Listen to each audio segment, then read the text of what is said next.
Good evening, everyone, and welcome back to the Women's Fishing Network, brought to you by Goes to 11 Media. We are here at the superb Star Lake.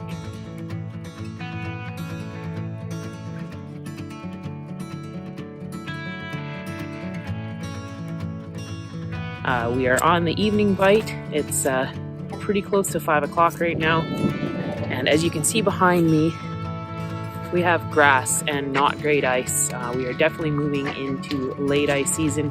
Probably only have a couple more trips left. So we are gonna do our absolute best this evening to get onto a couple of perch. This lake is stocked with trout, but perch are an invasive species and have invaded this bad boy. So we are gonna see what we can do to take a few out of here. All right, stick with it. I'm gonna get the tent set up. We'll see you guys soon.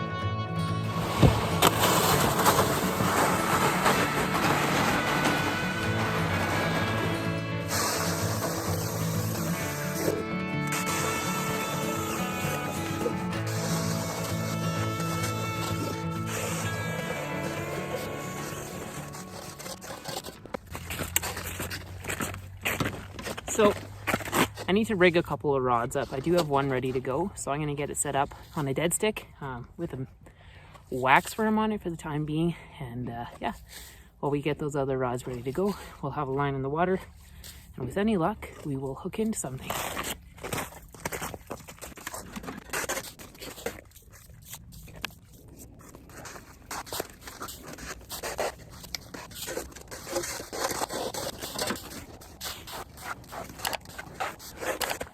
So due to the fact that this is, such late ice, I feel pretty comfortable that I'm probably not going to get back out again to go after pike and walleye and any bigger species. So I'm just going to cut the leader off of all of my medium heavy rods and just rig them up with some 5mm tungsten and maybe some plastics or a wax worm and see what we can do.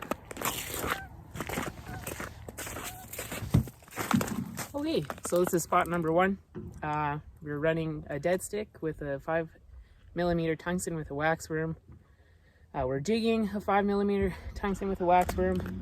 And I'm gonna jig this micro dinner bell from Frostbite. There are trout in this lake, so I wouldn't say no to hooking into a trout through the ice.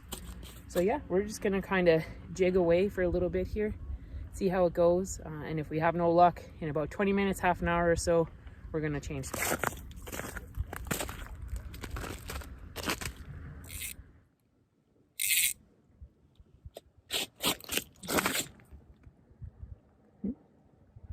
He's like going right to the spot I want to go. Oh man. Oh no, not quite. We're good. I'm bad at sharing, just so you guys know.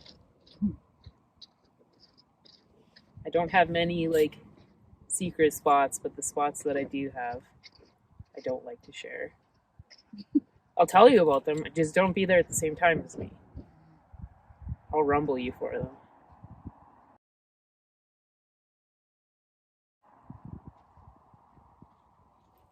So I just excitedly remembered that I had a special delivery this week from Rise Flies in Airdrie. So I have this juicy bag of wireworms that I'm going to tie one of these bad boys on right now, and hopefully we catch a perch. Doesn't that look absolutely delicious? Make sure you guys check out his Facebook page and pick up some for yourself. He also ties really incredible flies.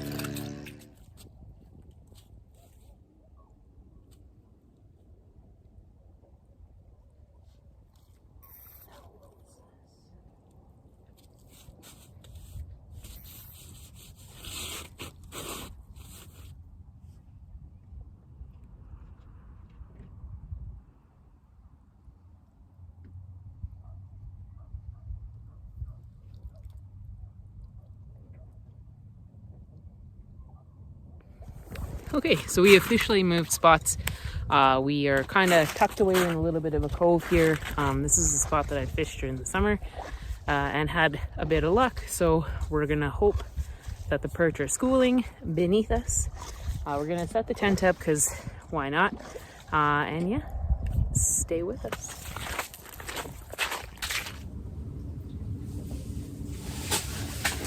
So we're probably in about 10 or 15 feet of water right now. The clarity actually is quite good. I can see all the way to the bottom. You can see my little wax worm down there dancing. I don't see any fish in the hole yet, but we're pretty patient people. Sometimes, usually never, but we're going to be patient in this instance and hope that somebody shows up and has an appetite.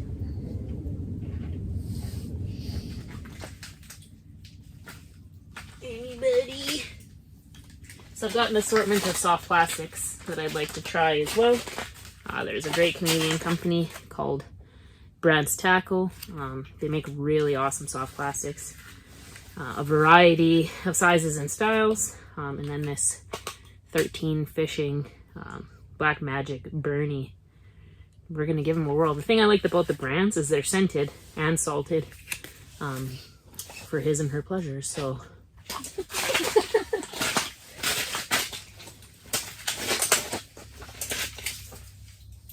hopefully meet some friends. Something I've noticed about perch is they love the drop. You know, you can have your bait down there jiggling it around a little bit and they just won't be into it at all. But the second you lift it up just a little bit and drop it back down, for some reason that just kicks in their predator instincts and they just want it.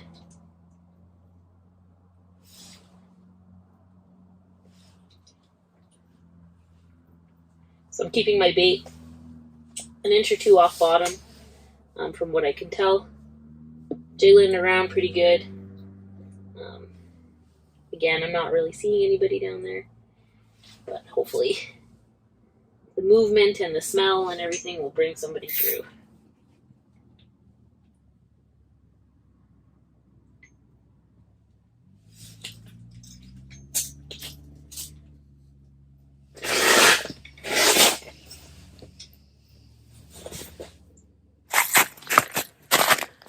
So a huge part of being an angler, for myself anyways, is the conservationist element of it. It's something that genuinely bothers me is when I go to these like beautiful, wonderful fisheries that we are so lucky and so privileged to have access to, and people are leaving behind garbage. Guys, pick your litter up. You know, we are so lucky to be able to, you know, come out here and enjoy nature. And really the only thing that you should be leaving behind when you come to places like this is footprints. You know, if you're seeing garbage out there, make sure you're grabbing it. If you have a snag and you have a big bundle of line, don't leave it behind. Just, you know, whatever you pack in, you pack out. And then, you know, you leave this place beautiful and wonderful for the next person to come here, and you leave it beautiful and wonderful for the wildlife and the fish that live here. It's just so important to pick up after yourselves. There's no excuse for it. There's no reason for being lazy. Just make sure you're picking your stuff up. Thanks.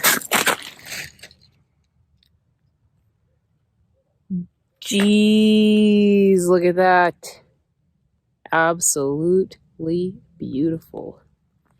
Makes it all worth the trip. Guys, it's just absolutely majestic out here. Take a gander at that sunset. If that's not romance, I don't know what is.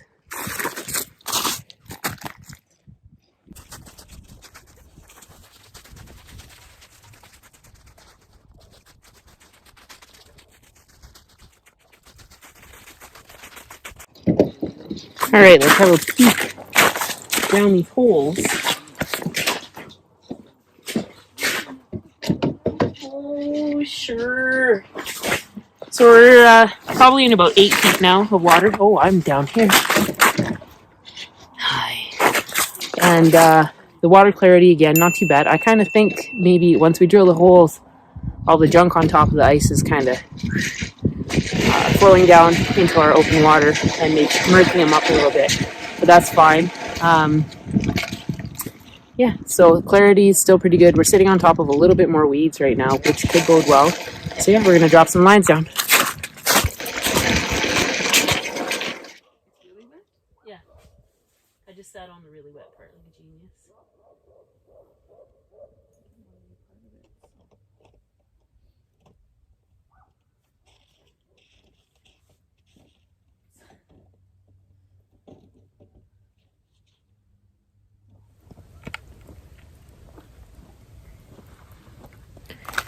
The bite's not going great. I just don't think they're very hungry tonight.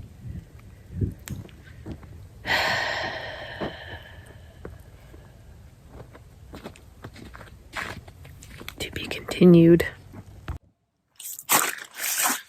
Okay, so I'm going to switch up tactics for a little bit, and I'm going to start maybe trying to go after some trout, just for the hell of it.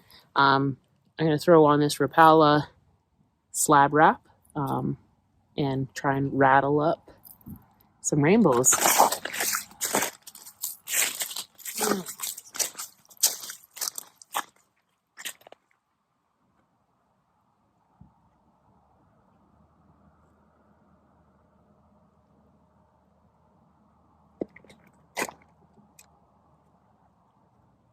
There's weeds down there.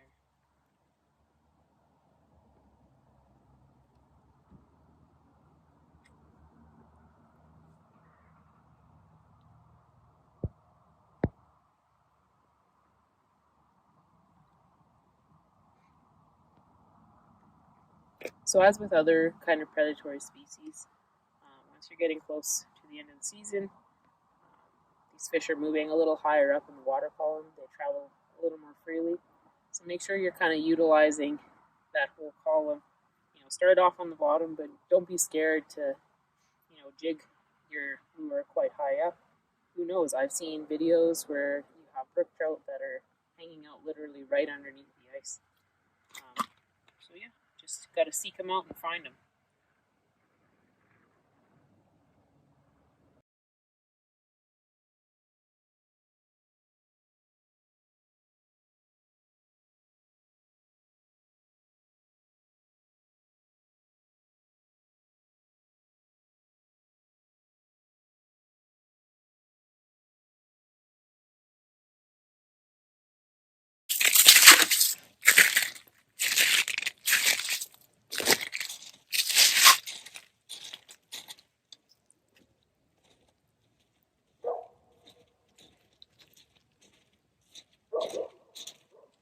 Sometimes you just really got to put your body into it, get that like really intense jig.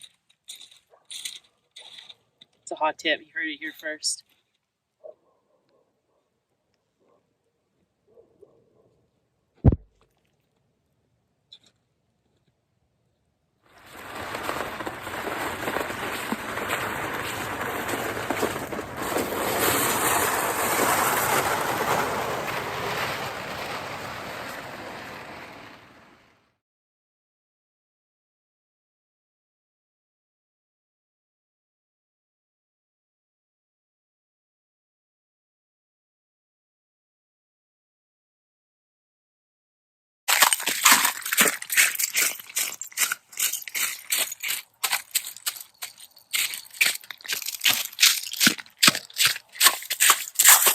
This ice is not great.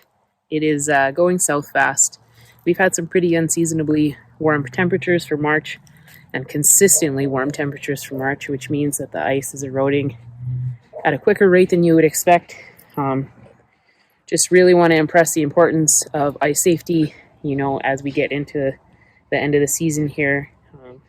No fish is ever worth your guys' life. It's never worth going for a swim. So, make good decisions. Make sure you're fishing with a partner. Make sure you're testing the ice on your way out, and make sure you have an exit strategy. The ice that you walk onto may not be the same when you walk off. If you're out here for a couple of hours, it's pretty incredible how quickly conditions can change. So yeah, just make sure you guys are staying safe and being smart. We don't want to lose any of you. All right, everybody, we're going to wrap it up for the day. This is potentially also a wrap on me for the ice season. The ice is just, deteriorating a little quicker than we were expecting. But that's all right. It was a really great season. I had a ton of fun. I learned a ton. I caught a ton. Just, super grateful and thankful. Super grateful for the opportunity to be a part of the Women's Fishing Network.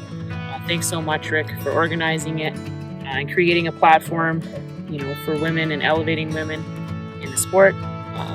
We strive for inclusivity. It's really important to us. So it's not just videos for women, it's videos for everybody. We love that we have such a broad audience. But yeah, I hope everybody has learned something from me this winter, and I cannot wait to get on open water with you guys in the spring and put a clinic on some fish with my spin cast rod. So a huge thank you and shout out to Lucky Bug Lures for sponsoring this winter's videos. They do have a brand new website. You should go check it out. Pick up some product from them. They are incredible. You can use the promo code thanks to 11. Thanks to 11. You might want to look into that. Anyways, use their promo code, get 15% off their product. You can't lose. Thank you so much to Get and Hook Lures. They provided me with some really wonderful lures for the winter, and I cannot wait to throw them in the summer as well. Make sure you check them out at the fishingandoutdoors.ca store.com if you live in the States. And yeah, thank you so much. Make sure you guys tune in on Fridays for Nicole's videos. She's a really great river angler. She's, attacking the bow and catching some pretty great fish. And yeah, make sure that you ladies out there who want to be a part of it and do a weekly segment with the Women's Fishing Network, shoot Goes to 11 message. We'd love to have you. That's it, folks. I will see you next Tuesday.